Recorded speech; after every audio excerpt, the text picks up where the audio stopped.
Matt. Welcome to the pregame hangout with the Dungeon Scrawlers. We're going to be And playing... the Disco Bison.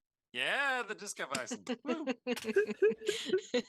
I didn't think about, this is not particularly pertinent to my character, but I just like the Disco Bison, so I wear it periodically. So I was like, oh, wait, on camera. So now I'm making something of it. Excellent.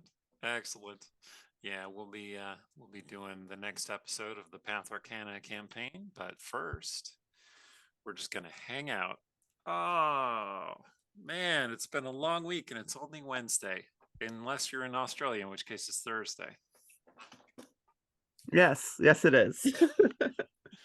How are you all doing? Oh, I'm doing okay. Living in New York, waiting for nothing to happen. Yeah, there was a lot of storm and fury about not a lot. Someday. My birthday's not for another 2 months, so. Okay, so 2 months is what you're saying. 2 months, okay. We've waited 6 years. We can wait 2 months, right? Yeah. Right. Apparently, my mic is a little bit quiet, so I'm going to see if I can alter how that's picking up. Talk amongst yourselves. Well, it's like, okay, one contentious subject that we were doing before we got on stream, and then another one is we are on stream. So why don't we talk about, I don't know, Ted Lasso? I'm loving Ted Lasso, so, and I would argue that's no not spoilers. I haven't watched Ted Lasso. Okay. Oh. So the wife and I we love that show. Season 3 just premiered last week or a couple weeks ago. Last week, because it's number 2 that I haven't watched yet. Right. Because, I'm streaming and all that kind of thing. So Shelley has insisted a very similar thing, that we watch the first 2 seasons before we watch season 3 to refresh ourselves on what happened. And I'm like, okay. I don't know how important the plot is so much as the vibe. Like, the vibe is very important. But yeah, I would argue in season 2 they misstepped on a couple of the plot things, but actually I don't care because I love the characters and I got to see them doing some stuff. So yeah, no, it's some of the specific sort of like plot elements. I'm like, oh, I wish they hadn't this or that, but the characters. So. It's good.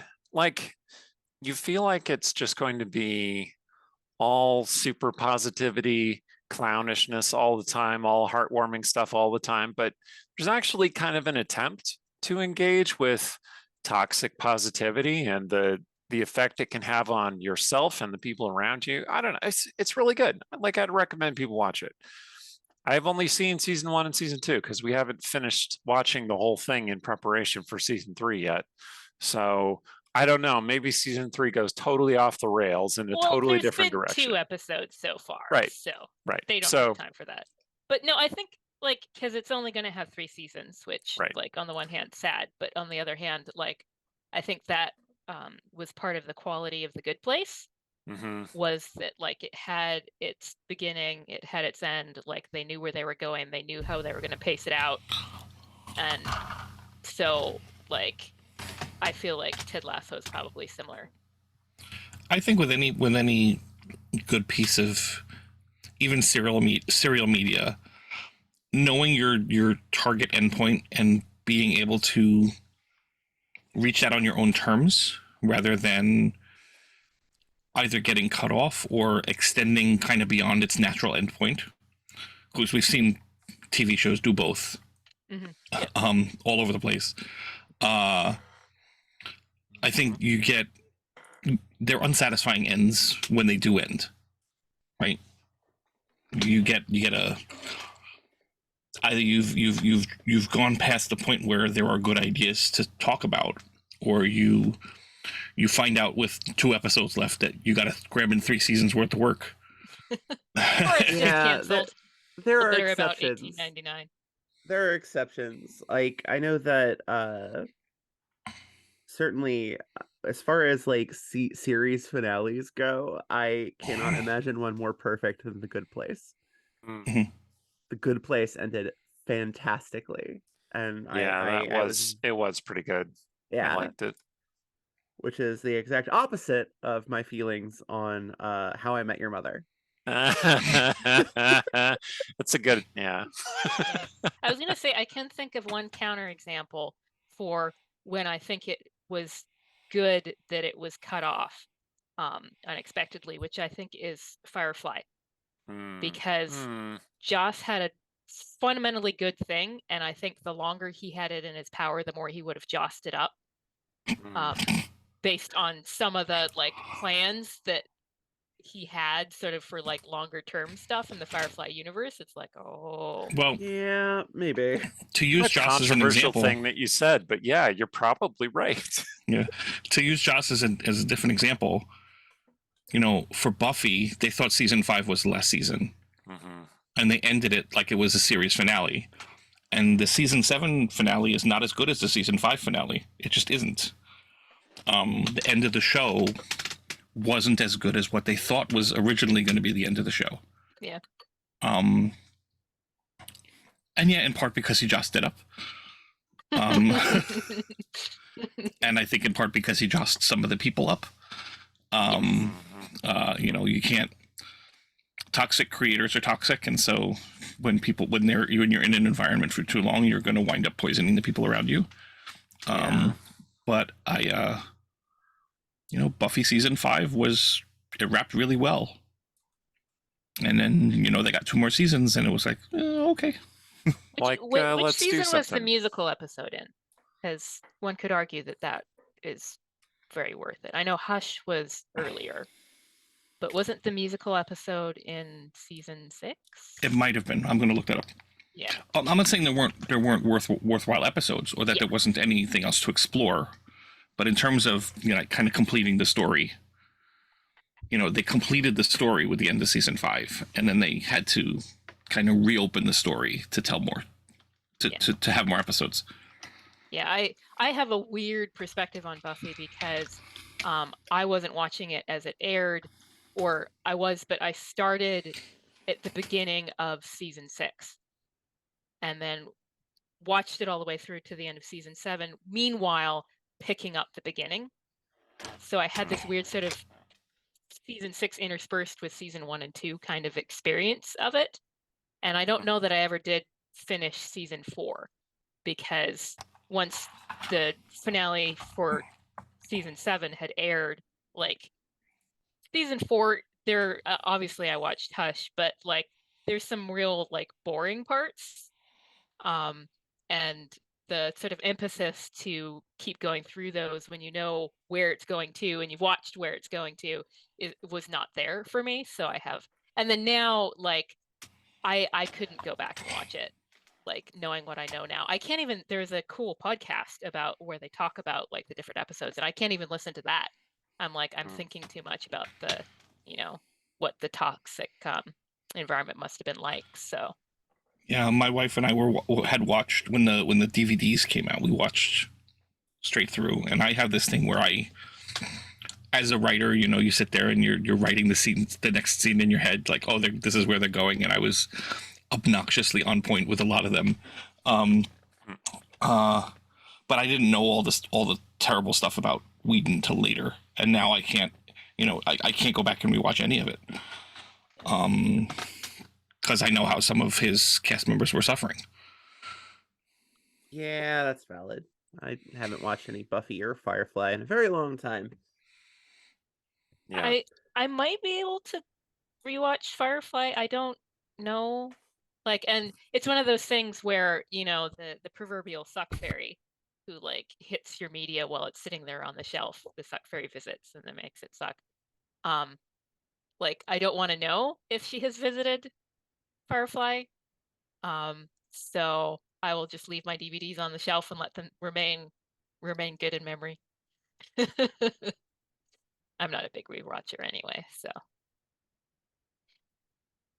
Yeah.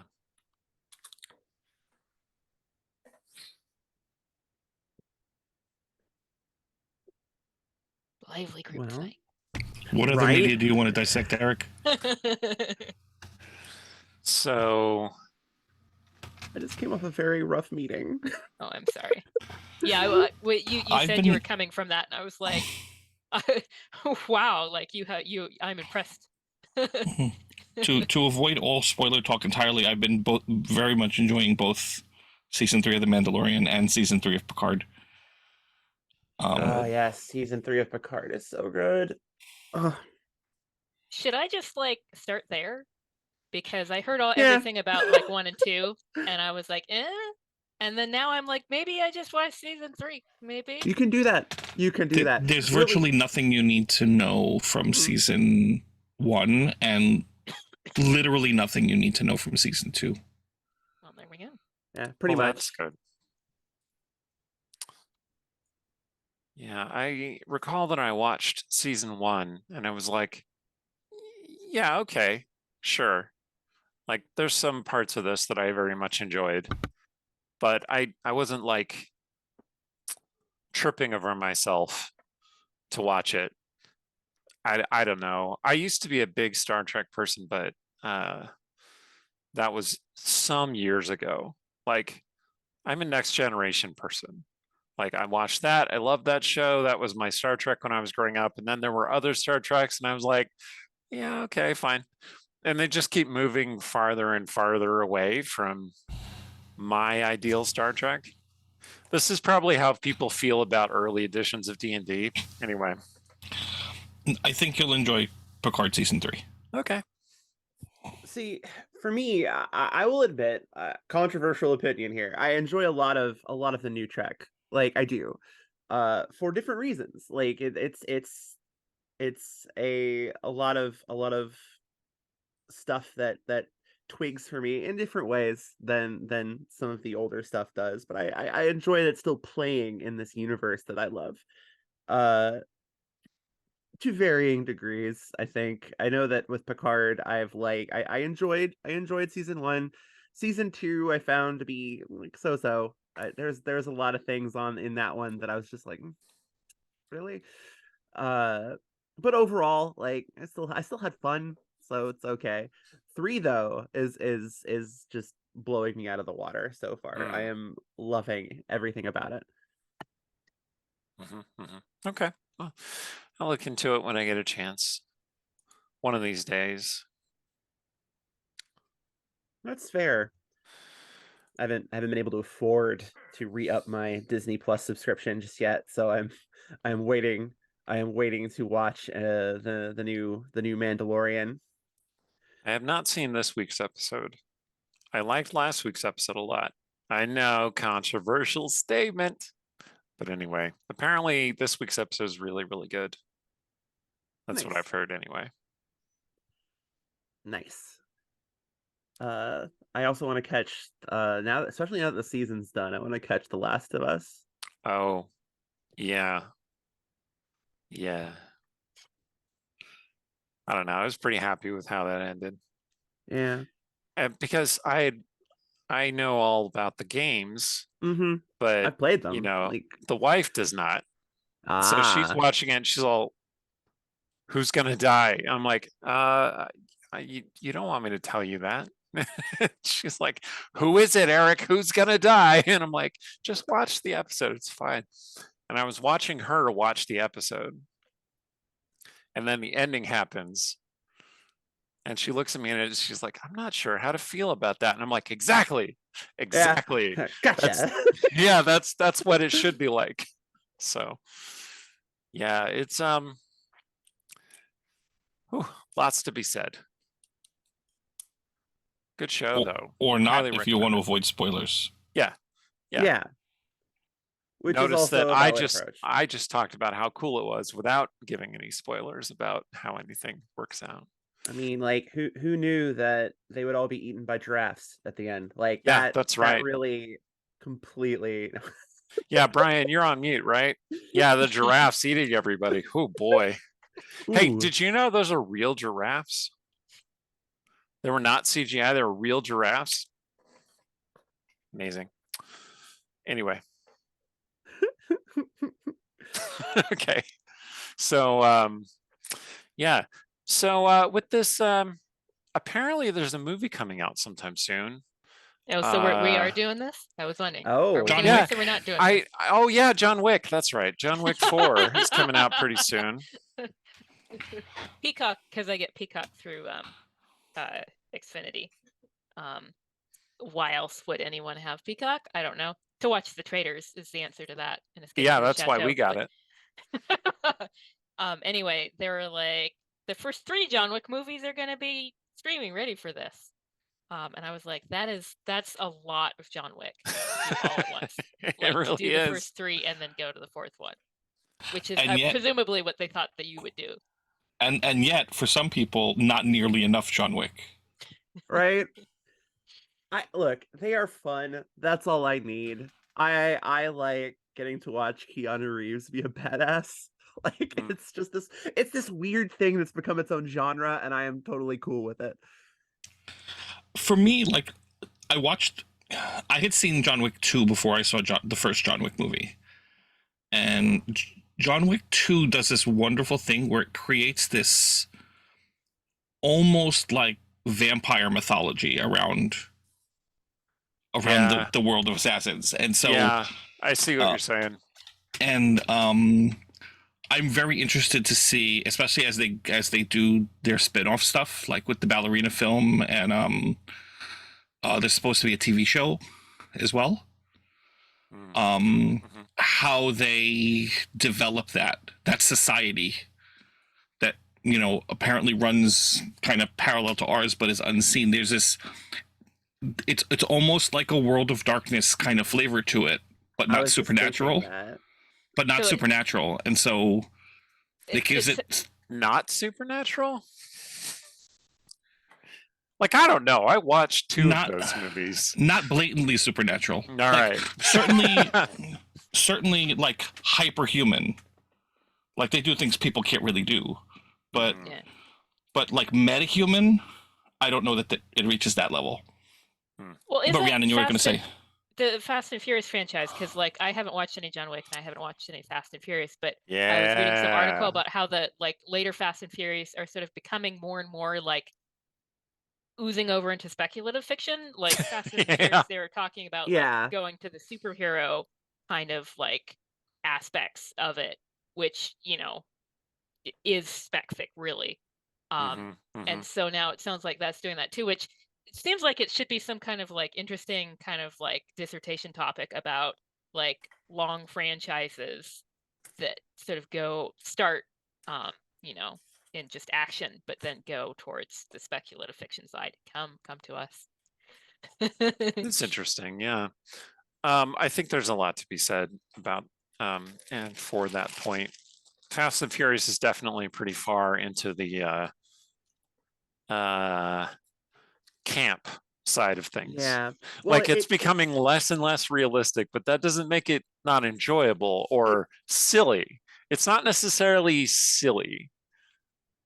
I don't know. That's probably not true. It is really silly. Like the first one was like Point Break with cars. Like it was the whole like with like street racing. That was the whole thing. And now, you know, now you've got some of the wackiest, most unrealistic car stunts that I think I've ever seen, but I kind of love it.